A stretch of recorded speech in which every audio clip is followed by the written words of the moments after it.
Hello and welcome to the mid-homeschool summer break update. I sound terrible because I am recovering from the world's worst bug. I was bedridden for a minute. I'm on my bed today because honestly I'm hiding from my kids and we're here. It's all good. I'm so grateful to be out of bed. Anyway, we're going to get into the nitty-gritty of what worked and what didn't work. What worked this summer really worked really well, and what didn't work really didn't work at all. I love ending on a good note, so I'm gonna start with our big summer fail, which was reading. Why did I think we would read through the summer? We've done morning read aloud in summers past, I guess, or at least we've tried to, and maybe made it happen once or twice a week. But that, like right off the bat, I could see that I was not a parent willing to commit to that. But then I tried paying my children to read. Saying that out loud sounds really weird, but I actually got the idea from the leadership coach, John Maxwell, who said that his dad used to pay him to read leadership books growing up and that it had this huge positive influence on him. So I decided to give that a try. I bought these books because they are fiction books known for character development for middle schoolers. So I got these for my son because he just finished 3rd grade and he enjoys chapter books.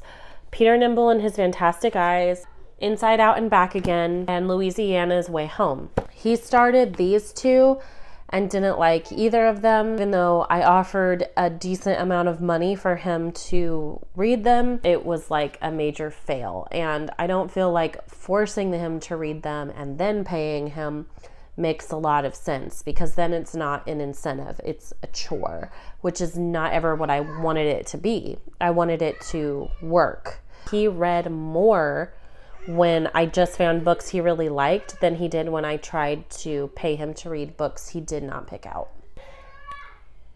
I know you can hear them yelling. It is like pushing a car up a hill right now for me to talk very loud at all. I've already asked them to be quiet and they just want to play, so they can just play. It's fine. The other big summer fail was the reading program they were enrolled in with our local church. They just didn't get to do it very much. The church they normally go to every week for Awana was replacing Awana for the summer with working with kids on reading. And it was so good when we showed up to it. We couldn't go to it for several weeks because it was at the same time as their swim classes. Then we all got sick, and so they just haven't made it to half of them. So it's not that the classes themselves were a fail or that they weren't helpful, but it just kind of didn't happen. And then the last fail that's obvious, that isn't really a fail because nobody could help it, is that we all took turns getting sick one after another. I wish we had all just got sick at once and got it over with in July. And because there's 3 of us, we were sick for 3 weeks in July. Like it feels like we lost half our summer. And I know that's an exaggeration, but it was just really a bummer because that's 3 weeks we could have been at the pool. And swimming was the main thing I wanted to push this summer, was keeping my kids in the water, because swimming is such an important life skill and because they want it. They love the pool. There are big 3 bummers for the summer bummers. Let's move on to wins. Silas, will you bring me a LaCroix, please? Yep. Thank you. You're welcome. Oh my gosh. It's kind of getting to me that I don't feel great. You are my hero, sweetie. Thank you so much. You're welcome.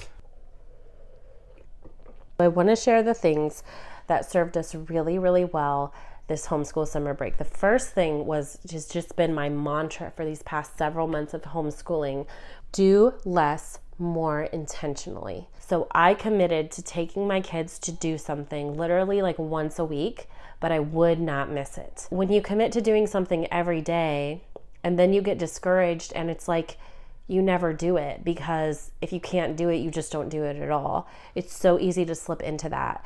So there were a couple things I committed to doing once a week, and those things were taking them to the pool and grilling out as a family. And I know grilling out isn't really a learning activity, but you know how it is when you're a homeschool family. Family memories collide with learning and it's all kind of the same thing. So grilling out got thrown in there with our other learning goals for the summer somehow. I'm sure they learned something watching me cook on the grill, right?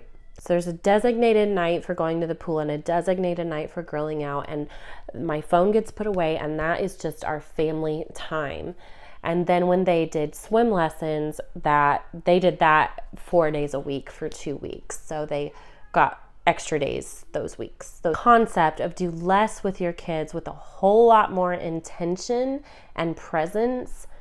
Mwah. The other thing I started when they ended this previous homeschool year in May, and we started our summer break, is a different kind of backward record keeping. Okay, time out. I have always done backward record keeping. I didn't know that was the name of it. I didn't know that it was a thing. I actually didn't know that there were homeschool parents writing down school records before they were done. It has never occurred to me as a homeschool parent to record what we will do before we've done it. I only recently learned that what I've been doing is called backward record keeping. But I digress. Last year, the way that I kept records is that I just had a spiral bound notebook, and just like a journal, I wrote the day at the top and just kind of scratched down what we did throughout the day. This year, I wanted to do something a little bit prettier and simpler all at the same time. I got a planner. This is not a homeschool planner. This is like a $12 regular planner off the shelf at Target. And I do the backward planning, but I track what my kids do, anything that is educational through the summer. And this has been so cool to watch unfold. At the top of the page, you'll see that I've kind of color coded each subject that they do. And then I have little signs for whether they do it as a group or whether Silas does it by himself. It's a square. So group is asterisk, and then if Daisy does it on her own, it's a heart. And on July 10th on Monday, you see a square. So that means Silas took a bike ride from 8 to 9 p.m. And then I highlighted it orange for physical exercise. And then a heart for Daisy. She did watercolor paints from 3 to 4 p.m. Highlighted it blue for art.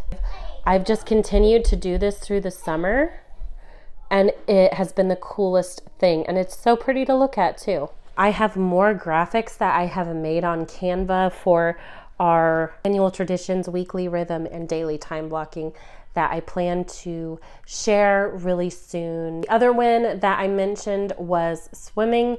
Even though we've missed a lot of it for being sick, we should have a couple more weeks to jump in the pool before the pool closes for the summer. Hang on. Daisy passed level 1 in her swimming, and Silas passed level 3, and I was so impressed with both of them.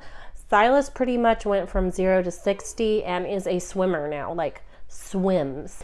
Daisy can't quite like tread water, but she also grew in leaps and bounds in her ability to swim too. The pattern I'm working on, since it's impossible to do everything we want to do in the outdoors all the time, is springtime is for bike riding, summertime is for swimming, fall time is for hiking, and just repeat. Promise they're laughing. I don't know why they had a timer set though. The other one was VBS. They love, love, love VBS every year. I don't have a lot to add to that. This was our 4th year going and will continue. And grilling outside once a week. It's hard because I work so much more than I used to. When I was a stay-at-home mom, I would grill out every single night, but a lot of nights I work second shift and I'm just not home to do that. So I'm able to choose one night a week that we always grill out and do that, and again, do less more intentionally. All in all, this is the best summer I've ever had with my kids. I actually sat down in May and made a little bit of plans before the summer just snuck up on me, which has never happened before in 9 years of being a mother. So that was just nice. It was nice to see it coming and have a little bit of intention of how I was going to spend time with my kids. Oh my gosh, I forgot to win. 4th of July. We had a picnic and watched fireworks and wore matching t-shirts. It was awesome. But yes, best summer so far I have personally had as a family with my children. Do less more intentionally, be present with your kids. And that's all I have for you guys. So stick around for some curriculum hauls, school supply hauls, and I will be back soon. I hope everyone's having a great summer. I'll see you soon.